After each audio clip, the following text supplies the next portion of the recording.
ഇന്ന് എന്നെ ആദരിച്ചപ്പോൾ എനിക്ക് തോന്നിയത് എനിക്ക് കിട്ടിയ ഒരു വലിയ ഭാഗ്യമാണ്. കാരണം എനിക്ക് കിട്ടിയ മറ്റ് അവസരങ്ങളെക്കുറിച്ച് പലരും പറഞ്ഞിട്ടുണ്ട്. അതിന് പ്രധാനമായിട്ട് ഞാൻ പല ഇത്തരം സേവാ കേന്ദ്രങ്ങളിലും പോയിട്ടുണ്ട്. ഇവിടെ പലരും സൂചിപ്പിച്ചു ഇവിടുത്തെ വൃത്തി, ഇവിടുത്തെ അച്ചടക്കം, അതെല്ലാം ശരിയാണ്. അതിനേക്കാളേറെ എന്നെ ആകർഷിച്ചത് ഇവിടെ അന്തേവാസികളായിട്ട് പെൺകുട്ടികളുണ്ട്, ആൺകുട്ടികളുണ്ട്, അമ്മമാരുണ്ട്. ഇവരാരും തന്നെ ദുഃഖിതരല്ല. സാധാരണ സേവാ കേന്ദ്രത്തിൽ ചെന്ന് കഴിഞ്ഞാൽ ദുഃഖം പേറി നിൽക്കുന്ന കുറേ മുഖങ്ങളാണ് നമ്മൾ കാണുന്നത്. നിങ്ങളെല്ലാം വളരെ സന്തോഷിക്കുന്നത്, ഇപ്പോഴും എല്ലാവരും ചിരിച്ചുകൊണ്ടാണ് ഇരിക്കുന്നത്. അതാണ് എന്നെ അത്ഭുതപ്പെടുത്തിയത്. അതാണ് ഈ സേവാ കേന്ദ്രത്തിൻ്റെ മഹത്വം എന്ന് പറയാൻ ഞാൻ ആഗ്രഹിക്കുകയാണ്. തീർച്ചയായിട്ടും നിങ്ങളെല്ലാം സ്വപ്നം കാണുന്നവരായിരുന്നു. ഇങ്ങനൊരു അവസരം നിങ്ങൾക്ക് കിട്ടി, വിദ്യാഭ്യാസം ലഭിക്കുന്നു. ഇവിടെ ശ്രീ സുബിൻ സൂചിപ്പിച്ച പോലെ എൻ്റെ ജീവിതത്തിലും ഒരു ഘട്ടമുണ്ടായിരുന്നു. ഞാൻ 2ാം വർഷ ഡിഗ്രി പഠിക്കുന്ന സമയത്ത് അച്ഛൻ്റെ മരണം, ജീവിതം എങ്ങോട്ട് പോകുമെന്നറിയാതെ നിന്നിരുന്ന ഒരു സമയം. ആ സമയത്ത് നിത്യവൃത്തിക്ക് വേണ്ടി ടാക്സി വരെ ഓടിക്കേണ്ടി വന്നിട്ടുണ്ട് എനിക്ക്. അപ്പോൾ നമ്മുടെയൊക്കെ സ്വപ്നത്തിന് മേലെ, ഞാൻ അന്ന് സ്വപ്നം കണ്ടിരുന്നതിനേക്കാൾ എത്രയോ മേലെ ഞാൻ വളർന്നു. അപ്പോൾ ഒരു മനുഷ്യൻ്റെ വളർച്ച എത്രയാകണം എന്ന് നമുക്ക് തീരുമാനിക്കാൻ പറ്റില്ല. പക്ഷെ നിങ്ങളുടെയൊക്കെ സ്വപ്നം അതുപോലെ ആയിരിക്കണം. ഈ സേവാ കേന്ദ്രത്തിലൂടെ വളർന്ന് നിങ്ങളെല്ലാം അതുപോലെ ആകട്ടെ എന്ന് ആശംസിക്കാനാണ് ആദ്യമേ ഞാൻ ആഗ്രഹിക്കുന്നത്. ഞാൻ മറ്റൊരു കേന്ദ്രം ഇതുപോലെ കണ്ടിട്ടുള്ളത് പത്തനാപുരത്തിലുള്ള ഗാന്ധി ഭവനാണ്. നിങ്ങളിൽ പലരും പോയി കാണുമായിരിക്കും, കേട്ട് കാണുമായിരിക്കും. എന്നെ അത്ഭുതപ്പെടുത്തിയിട്ടുള്ള ഒരു സംരംഭമാണത്. ഇപ്പോൾ ഞാൻ അടുത്ത 2 വർഷത്തേക്ക് എൻ്റെ വ്യക്തിപരമായ ഒരു ഉത്തരവാദിത്തമായി ഏറ്റെടുത്തിരിക്കുന്നത് അതുപോലെ ഒരു സംരംഭം ചെന്നൈയിൽ കൊണ്ടുവരാനുള്ള ഏർപ്പാടിലാണ്. അവിടുത്തെ മലയാളികളുമായിട്ടൊക്കെ ചേർന്നുകൊണ്ട് അതുപോലെ തന്നെയുള്ളൊരു സംരംഭം ചെന്നൈയിൽ കൊണ്ടുവരാൻ പോവുകയാണ്. അത് എൻ്റെ ഒരു സ്വപ്നമായി മാറിയതാണ്. അവിടെ ചെന്ന് കണ്ടു കഴിഞ്ഞപ്പോൾ ഇതുപോലെ തന്നെയാണ്. 2000-ഓളം പേര് ഒരു കുടുംബം പോലെ സന്തോഷത്തോടു കൂടി, എല്ലാ പ്രായത്തിലുള്ളവർ, ഇവിടെ എല്ലാവരും ആരോഗ്യമുള്ളവരായിട്ട് കാണുന്നു. അവിടെ അത് ഇല്ലാതെ പാലിയേറ്റീവ് കെയറിലുള്ളവർ, അങ്ങനെയുള്ള എത്രയോ പേര് ഇത്ര സന്തോഷത്തോടുകൂടെ ജീവിക്കുന്നത് കാണുന്നു. അവിടെയും ഇത് തന്നെയാണ്, ഇത്രയും വൃത്തിയായിട്ട്. കാരണം ഇവിടെ നിങ്ങളുടെ അച്ചടക്കം മാത്രമല്ല, നിങ്ങൾ ആ പ്രാർത്ഥനാ ഗാനം ആലപിച്ചപ്പോൾ തന്നെ ഇവിടുത്തെ ആ ഒരു ഊർജം, ഇവിടുത്തെ നിങ്ങൾക്കുള്ള ഒരു ഏകാഗ്രത, നിങ്ങളിലുള്ള ഒത്തൊരുമ എല്ലാം പുറത്തു കണ്ടു. ഒരു ക്ഷേത്രത്തിൽ വന്ന അനുഭവമായിരുന്നു എനിക്ക് കിട്ടിയത്. അതുപോലത്തെ ഒരു ചൈതന്യം ഇവിടെ ഉള്ളതായിട്ട് എനിക്ക് അനുഭവപ്പെടുന്നു. അതിന് ഇതിൻ്റെ എല്ലാ ഭാരവാഹികളെയും ഞാൻ അഭിനന്ദിക്കുകയാണ്. അതുപോലെ ഇവിടെ സ്വാമി ശ്രീനാരായണ ഗുരുവുമായിട്ടുള്ള ബന്ധവും ശ്രീനാരായണ പ്രസ്ഥാനങ്ങളുമായിട്ടുള്ള എൻ്റെ പ്രവർത്തനങ്ങളെക്കുറിച്ച് കൂടുതൽ പറഞ്ഞു. അതുപോലെ ഇപ്പോൾ ഇവിടെ ഫ്രാൻസിസ് മാർപ്പാപ്പയുമായിട്ടുള്ള ഫോട്ടോ വരച്ച ആ കുട്ടിയോടും എങ്ങനെയാണ് നന്ദി പറയേണ്ടതെന്ന് എനിക്കറിയില്ല. കാരണം ഇതൊക്കെ എനിക്ക് നാഷണൽ അവാർഡ് കിട്ടിയപ്പോൾ ഉള്ള സന്തോഷത്തെക്കാൾ കൂടുതലാണ് എന്ന് പറയാൻ ഞാൻ ആഗ്രഹിക്കുകയാണ് സാധാരണ. കാരണം ഇതൊക്കെയാണ് ജീവിതത്തിൽ വീണ് കിട്ടുന്ന, ചെറിയ ചെറിയ സന്ദർഭങ്ങളിലൂടെ വീണ് കിട്ടുന്ന വലിയ വലിയ സമ്മാനങ്ങൾ എന്ന് ഞാൻ വിശ്വസിക്കുകയാണ്. ശ്രീനാരായണ പ്രസ്ഥാനങ്ങളുമായിട്ട്, പ്രത്യേകിച്ച് ഗുരുദേവ ദർശനം മറ്റു രാജ്യങ്ങളിൽ എത്തിക്കുവാൻ വേണ്ടി, കാരണം ഇന്നത്തെ ഈ സാഹചര്യത്തിൽ സമാധാനത്തിനും ഏകത്വത്തിനും എല്ലാം നമുക്കറിയാം ഏറ്റവും നല്ലത് ഗുരുദേവ ദർശനങ്ങൾ അവിടെയൊക്കെ പ്രചരിപ്പിക്കുക എന്നുള്ളതാണ്. അതിൻ്റെ അടിസ്ഥാനത്തിൽ തന്നെയാണ് വത്തിക്കാനിൽ പോയത്. കഴിഞ്ഞ മാസം ന്യൂഡൽഹിയിൽ നമ്മുടെ ബഹുമാന്യനായ പ്രധാനമന്ത്രിയുമായിട്ടുള്ള ഒരു വലിയ ചടങ്ങുണ്ടായിരുന്നു. പ്രധാനമന്ത്രിയൊക്കെ ഗുരുദേവനെ കുറിച്ച് സംസാരിക്കുന്നത് കാണുമ്പോൾ നമ്മൾ തന്നെ അത്ഭുതപ്പെട്ടു. അതുപോലെ പഠിച്ചിട്ടാണ് പ്രധാനമന്ത്രി ഗുരുദേവനെ കുറിച്ച് സംസാരിച്ചത് എന്നുള്ളതാണ്. അപ്പോൾ ഇങ്ങനെയുള്ളൊരു വലിയ മാറ്റമാണ് ഇവിടെ എല്ലാവരും കൂടെ ചെയ്തുകൊണ്ടിരിക്കുന്നത്.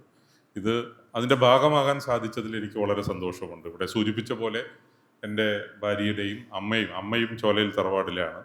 അപ്പോൾ അവിടെ മാമി വൈദ്യർ ആയുർവേദ വൈദ്യനായിരുന്നു ഗുരുദേവൻ്റെ. അതുപോലെ അമ്മയുടെ അച്ഛൻ doctor VK. Padmanabhan allopathy English വൈദ്യം ഗുരുദേവനെ അവസാന കാലത്ത് ചികിത്സിക്കാൻ, മൂത്രതടസ്സമൊക്കെ വന്നപ്പോൾ ചികിത്സിക്കാനുണ്ടായിരുന്ന, പ്രത്യേകിച്ച് ആലുവയിലുണ്ടായിരുന്ന സമയത്ത് അങ്ങനെ ഉള്ള ഭാഗ്യം സിദ്ധിച്ചിട്ടുണ്ട്. എൻ്റെ അച്ഛൻ്റെ അച്ഛനാണെങ്കിലും ഗുരുദേവൻ്റെ അനുഗ്രഹം കുട്ടിക്കാലത്ത് തന്നെ ലഭിച്ച ആളാണ്. നല്ല മനുഷ്യരായി ജീവിക്കൂ എന്നുള്ള ഒരു ഉപദേശമാണ് അദ്ദേഹത്തിന് കൊടുത്തിരുന്നത്. പിന്നെ വിദ്യാഭ്യാസം വേണമെന്ന്. അതിനുശേഷം അദ്ദേഹം കോഴിക്കോട് മജിസ്ട്രേറ്റായി. മജിസ്ട്രേറ്റ് ആയിരുന്ന സമയത്ത് പോലും ഗുരുദേവൻ എപ്പോൾ കോഴിക്കോട് ചെന്നാലും എൻ്റെ അച്ഛൻ്റെ അച്ഛനെ കാണുമായിരുന്നു എന്നുള്ളത് ഇതിനൊക്കെ രേഖകളുണ്ട്. എത്രയോ 1954 ശിവഗിരിയിൽ പ്രസിദ്ധീകരിച്ച ഒരു സൊവനീറിൽ എൻ്റെ ഗ്രാൻഡ് ഫാദർ എഴുതിയ ഒരു ആർട്ടിക്കിൾ ഈ അടുത്ത കാലത്ത് ഞാൻ വായിക്കാനിടയുണ്ട്. അപ്പോൾ ഇതൊക്കെ ആയിരിക്കാം ജന്മന എന്നിലേക്ക് ഗുരുദേവൻ്റെ നോടുള്ളൊരു താല്പര്യമുണ്ടായതും അങ്ങനെ പ്രവർത്തിക്കാനുള്ള ഭാഗ്യമുണ്ടായത്. ഞാൻ കുറേ വിദ്യാഭ്യാസ സ്ഥാപനങ്ങളിൽ പ്രവർത്തിക്കുന്നുണ്ട്. ഞാൻ വിദ്യാഭ്യാസം കച്ചവടമാക്കാൻ ആഗ്രഹിക്കാത്തത് കൊണ്ട് എൻ്റെ കമ്പനി വിദ്യാഭ്യാസ സ്ഥാപനങ്ങൾ നടത്തുന്നില്ല. പക്ഷേ സമൂഹത്തിന് നല്ലത് ചെയ്യാൻ വേണ്ടി നടത്തുന്ന ശ്രീനാരായണ മെഡിക്കൽ കോളേജ് പോലെയുള്ള, അതുപോലെ ചെന്നൈയിൽ ആശാൻ മെമ്മോറിയൽ അസോസിയേഷൻ ഉണ്ട്, നിങ്ങൾ കേട്ട് കാണുമെന്ന് വിചാരിക്കുന്നു. കുമാരനാശാൻ്റെ പേരിൽ ലോകത്തിൽ തന്നെ ഏറ്റവും വലിയ സ്ഥാപനങ്ങൾ നടത്തുന്ന ഒരു സംഘടനയാണ് കുമാരനാശാൻ്റെ പേരിലുള്ള ആശാൻ മെമ്മോറിയൽ അസോസിയേഷൻ. അതിൻ്റെ ഭാരവാഹിയാണ്. 10ഓളം വിദ്യാഭ്യാസ സ്ഥാപനങ്ങൾ നടത്തുന്നുണ്ട്. സ്കൂൾ മുതൽ ദന്തൽ കോളേജും എഞ്ചിനീയറിംഗ് കോളേജും എല്ലാം അടക്കമുള്ള വിദ്യാഭ്യാസ സ്ഥാപനങ്ങൾ അവിടെ നടത്തുന്നുണ്ട്. ഇതിലൊക്കെ പ്രവർത്തിക്കാൻ സാധിക്കുന്നു എന്നുള്ളത് തന്നെയാണ് എൻ്റെ ഒരു വളരെ സന്തോഷം. ഞാൻ ഏതാനും വർഷങ്ങൾക്ക് മുമ്പ് ഇവിടെ മൂവാറ്റുപുഴ അടുത്ത് മണ്ണത്തൂർ എന്ന് പറഞ്ഞൊരു ഗ്രാമത്തിൽ ഒരു കണ്ണുദാന പരിപാടി ആസൂത്രണം ചെയ്തു. കാരണം ഞാൻ ഒരു പുസ്തകത്തിൽ വായിച്ചതാണ്, 20 ലക്ഷത്തോളം ആളുകളാണ് കാഴ്ച കിട്ടാൻ വേണ്ടി ഇവിടെ കാത്തിരിക്കുന്നത്. ആരെങ്കിലും കണ്ണ് ഡൊണേറ്റ് ചെയ്താൽ ആ കണ്ണ് വെച്ചു കൊടുത്താൽ അവർക്ക് കാഴ്ച കിട്ടും, വേറെ പ്രശ്നമൊന്നുമില്ല. ഒരു ദിവസം തന്നെ ഇന്ത്യയിൽ അത്രയും പേര് മരിക്കുന്നുണ്ട്, പക്ഷെ കണ്ണ് കിട്ടുന്നില്ല എന്നുള്ളതാണ്. അപ്പോൾ അതിൻ്റെ ഒരു അവയർനെസ്സിന് വേണ്ടി ഞാനൊരു പ്രോജക്റ്റ് ഏറ്റെടുക്കുകയും സിനിമാ രംഗത്തുള്ള കുഞ്ചാക്കോ ബോബൻ, യേശുദാസ്, മോഹൻലാൽ ഇവരൊക്കെ എന്നോടൊപ്പം ഉണ്ടായിരുന്നു. നാട്ടിൽ പോയി അവരോടൊക്കെ സംസാരിക്കുവാനും അങ്ങനെ ആ 29ഓളം പഞ്ചായത്തുകളിലുള്ള എല്ലാ ആളുകളെയും കണ്ണുദാന സമ്മതപത്രത്തിൽ എനിക്ക് ഒപ്പുവാങ്ങാൻ സാധിച്ചു എന്നുള്ളതാണ്. 3,19,000 കണ്ണുകൾ കിട്ടുകയും അതും ഇന്നും ലോക റെക്കോർഡായി നിലനിൽക്കുന്നു എന്നുള്ളതാണ്. 100-ലധികം ആളുകൾക്ക് അതിനുശേഷം കാഴ്ച കിട്ടി എന്ന് പറയാൻ സന്തോഷമുണ്ട്. അപ്പോൾ ഇങ്ങനെയുള്ള പ്രവർത്തനങ്ങളാണ് ഞാൻ ഉദ്ദേശിച്ചത്. ഈ കുട്ടികൾക്ക് ഹൃദയ ശസ്ത്രക്രിയയ്ക്ക് വേണ്ടിയുള്ള പീഡിയാട്രിക് ഹാർട്ട് സർജറിക്ക് വേണ്ടി വെയിറ്റ് ചെയ്യുന്ന 1000കണക്കിന് കുട്ടികളുണ്ട് എന്ന് പറഞ്ഞു. അങ്ങനെ ചെന്നൈയിൽ അവിടുത്തെ ഏറ്റവും വലിയൊരു ഹൃദയ ശസ്ത്രക്രിയാ കേന്ദ്രമായ മദ്രാസ് മെഡിക്കൽ മിഷനുമായിട്ട് സഹകരിച്ചുകൊണ്ട് ഒരു പ്രോജക്റ്റ് ചെയ്യാൻ തീരുമാനിച്ചു. അവിടുത്തെ മലയാളി സംഘടനകളും വേൾഡ് മലയാളി കൗൺസിലും. അപ്പോൾ ഞാൻ അന്ന് അതിൻ്റെ സെക്രട്ടറിയാണ് അവിടെ. അപ്പോൾ ഒരു 50 സർജറി ചെയ്തു കൊടുക്കാമെന്നാണ് ഞങ്ങൾ ഉത്തരവാദിത്തം ഏറ്റെടുത്തത്. സിനിമാ രംഗത്തെ സംഗീതജ്ഞരെല്ലാവരും കൂടി ഹൃദയരാഗം എന്ന് പറഞ്ഞൊരു പരിപാടി സംഘടിപ്പിച്ചു. ടിക്കറ്റ് വെച്ച് പരിപാടി നടത്തി. മാധ്യമക്കാർക്ക് പോലും സൗജന്യ പാസ് കൊടുക്കാതെ, കാരണം ഇത് അത്തരമൊരു സംരംഭമാണ് എന്ന് പറഞ്ഞുകൊണ്ട് പലരും അന്ന് ഞങ്ങളെ ക്രിട്ടിസൈസ് ചെയ്തിരുന്നു. അപ്പോൾ 50 ഹൃദയ ശസ്ത്രക്രിയൊന്നും അങ്ങനെ ചെയ്ത് നിങ്ങൾ ഒരു മറുനാടൻ മലയാളി സംഘടന വിചാരിച്ചാൽ സാധിക്കില്ല എന്ന് പറഞ്ഞ ആ സംഭവം പ്രോജക്റ്റ് കഴിഞ്ഞപ്പോൾ 200-ലധികം കുട്ടികൾക്ക് ശസ്ത്രക്രിയ ചെയ്യാൻ പറ്റി എന്നുള്ളതാണ്. ഇത് പറഞ്ഞു വരുത്താൽ ഇതെല്ലാം സമൂഹത്തിലുള്ള മറ്റുള്ളവരുടെ സഹായം കൊണ്ടാണ്. എല്ലാവരും ടിക്കറ്റ് എടുക്കുന്നു, എല്ലാവരും സ്പോൺസർ ചെയ്യാൻ വരുന്നു, അപ്പോൾ അതിനും ഒരു ഉദാഹരണം ഞാൻ പറയുകയാണ്. ഞാൻ സ്വിറ്റ്സർലൻഡിൽ പോയപ്പോൾ അവിടെ ഒരു മലയാളി സംഘടനയിൽ ചെന്നിട്ട് ഞാൻ അവരോട് പറഞ്ഞു, ഇങ്ങനെ എനിക്ക് നിങ്ങളുടെ കുടുംബാംഗങ്ങളുമായിട്ട് സംസാരിക്കണം, ഇങ്ങനെ ഒരു പീഡിയാട്രിക് ഹാർട്ട് സർജറി പ്രോജക്റ്റ് ഉണ്ട്, അപ്പോൾ അവർ പറഞ്ഞു അങ്ങനെ കുടുംബത്തിലെ കുട്ടികൾക്കൊന്നും ഇവിടെ ഒന്നും മലയാളി പ്രോഗ്രാമിനൊന്നും താല്പര്യമില്ല, അവരൊന്നും വരില്ല. അപ്പോൾ ഞാൻ പറഞ്ഞു, ജസ്റ്റ് ഒന്ന് എല്ലാവരും കാണാനൊരു അവസരം തന്നാൽ മതി എന്ന് പറഞ്ഞു. അങ്ങനെ വരുന്നു, അവരുടെ മുന്നിൽ ഞാൻ ഇങ്ങനെ ഒരു പ്രോജക്റ്റ് അവതരിപ്പിക്കുന്നു. ഇങ്ങനെ ഒരു സർജറി ചെയ്യാൻ ഇത്ര രൂപയാണ്, നിങ്ങൾ സഹായിക്കണം. അപ്പം ഞാനിത് പറഞ്ഞു തീരുന്നതിനുള്ളിൽ തന്നെ കുട്ടികളൊക്കെ ഇറങ്ങിപ്പോയി, എല്ലാവരും ഇറങ്ങിപ്പോയി. അപ്പോൾ കുടുംബാംഗങ്ങൾ അവരെല്ലാം പറഞ്ഞു, ഞങ്ങൾ അപ്പോഴേ പറഞ്ഞില്ലേ. അപ്പം ഞാൻ പറഞ്ഞു, എന്നാൽ നിങ്ങളെന്ത് തരും എന്ന് ചോദിച്ചപ്പോൾ അതിനെ ക്രിട്ടിസൈസ് ചെയ്യുകയാണ് ചെയ്തത്. അത് ഞങ്ങൾ സ്വിറ്റ്സർലാൻഡിലുള്ളവർ എന്തിനാണ് അതിനു വേണ്ടി ചെയ്യുന്നത്, അല്ലെങ്കിൽ കേരളത്തിലുള്ളവരല്ലല്ലോ, ചെന്നൈയിലല്ലേ നിങ്ങൾ ചെയ്യുന്നത്. ഇങ്ങനെ ആർഗ്യുമെൻ്റ് നടക്കുന്നതിൻ്റെ ഇടയിൽ ഒരു അരമണിക്കൂർ കഴിഞ്ഞപ്പോൾ ഈ പുറത്തു പോയ കുട്ടികളെല്ലാം തിരിച്ചു വരുന്നു. അവരുടെ പോക്കറ്റ് മണി ശേഖരിച്ചുകൊണ്ട് ഒരു സർജറിക്കുള്ള പൈസ എന്നെ ഏൽപ്പിക്കുകയാണ് അവിടെ. അതാണ് കുട്ടികളുടെ ശക്തി എന്ന് ഞാൻ പറയുന്നത്. അപ്പോൾ ഇങ്ങനെയുള്ള കുറേ അനുഭവങ്ങൾ എൻ്റെ മനസ്സിലുണ്ട്. അതുപോലെ ചെന്നൈയിൽ വെള്ളപ്പൊക്കം വന്ന സമയത്ത് 2015 നമുക്കെല്ലാം ചിന്തിക്കാൻ പോലും കഴിയാത്ത അത്രയും വലിയ വെള്ളപ്പൊക്കമായിരുന്നു. അവിടെ തമിഴ് ആളുകൾക്കാണ് വീട് നഷ്ടപ്പെട്ടത്. എത്രയോ ആളുകളുടെ എല്ലാം നഷ്ടപ്പെട്ടു. അന്ന് ഞാനൊരു പത്രസമ്മേളനത്തിൽ പറഞ്ഞു, മലയാളികളെല്ലാം ഒന്നിച്ചു ചേർന്നുകൊണ്ട്, മലയാളി സംഘടനകൾ ഒന്നിച്ചു ചേർന്നുകൊണ്ട് എന്തെങ്കിലും ചെയ്താൽ കാര്യമായി നമുക്ക് എന്തെങ്കിലും ചെയ്യാൻ പറ്റും. ഓരോരുത്തരും ഒറ്റയ്ക്ക് ചെയ്താൽ കുറച്ച് ഭക്ഷണം കൊടുക്കാം, കുറച്ച് വസ്ത്രം കൊടുക്കുക, അങ്ങനെയുള്ളൂ. ഇവിടെ ഇപ്പോൾ വീടാണ് ഇവർക്കെല്ലാം ആവശ്യം, നമ്മൾ ചെയ്തു കൊടുക്കണം. അപ്പം അതിന് ഞാനൊരു മീറ്റിംഗ് വിളിച്ചപ്പോൾ 72 മലയാളി സംഘടനകളെ പ്രതിനിധീകരിച്ച ആളുകൾ അവിടെ വന്നു. അതിനകത്ത് മുസ്ലിം ലീഗിൻ്റെയും ക്രൈസ്തവ സഭയുടെയൊക്കെ ആളുകളും ഉണ്ടായിരുന്നു എന്നുള്ളതാണ്.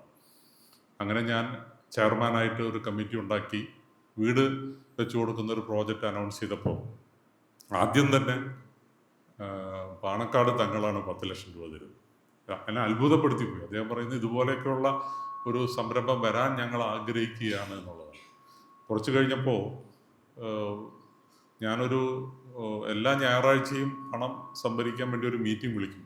എല്ലാവരും പണം കൊണ്ട് തരണമെന്ന്. നമ്മുടെ മദ്യഷാപ്പിൻ്റെ മുമ്പിൽ ക്യൂ നിൽക്കുന്ന പോലെയായിരുന്നു അന്ന് ആളുകൾ ചെക്കുമായിട്ട് ക്യൂ നിന്നിരുന്നു. ഇത്രയും നല്ല മനസ്സുള്ള ആളുകൾ നൂറുകണക്കിന് പേര് നമ്മുടെ സമൂഹത്തിൽ ഉണ്ട് എന്ന് തെളിയിച്ച സംഭവമായിരുന്നു. അതിനേക്കാളേറെ അന്നത്തെ മുഖ്യമന്ത്രി ഉമ്മൻചാണ്ടി എന്നെ പെട്ടെന്ന് വിളിക്കുന്നു. ഞാനിങ്ങനെ മുഖ്യമന്ത്രിയാണ്. അപ്പോൾ ഞാൻ അത്ഭുതപ്പെട്ടു പോയി. മുഖ്യമന്ത്രി എന്തിനാ എന്നെ ഇങ്ങോട്ട് വിളിക്കുന്നത്? അപ്പോൾ നിങ്ങളിങ്ങനെ ഒരു സംരംഭം ചെയ്യുന്നതായിട്ട് അറിഞ്ഞു, അതിലേക്ക് കേരള സർക്കാർ എന്തെങ്കിലും ഒരു സംഭാവന തന്നാൽ നിങ്ങൾ സ്വീകരിക്കുമോ എന്നാണ് ചോദിച്ചത്. നമ്മളൊരു അപേക്ഷ പോലും കൊടുത്തിട്ടില്ല എന്ന് ഓർക്കണം. 50 ലക്ഷം രൂപയാണ് അന്ന് കേരള സർക്കാർ ചെന്നൈയിലേക്ക് സംഭാവനയായിട്ട് ഞങ്ങൾക്ക് തരുന്നത്.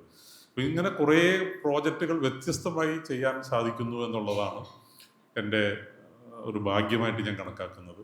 എന്നാൽ ഇതൊന്നും തന്നെ എൻ്റെ വ്യക്തിപരമായ കഴിവല്ല.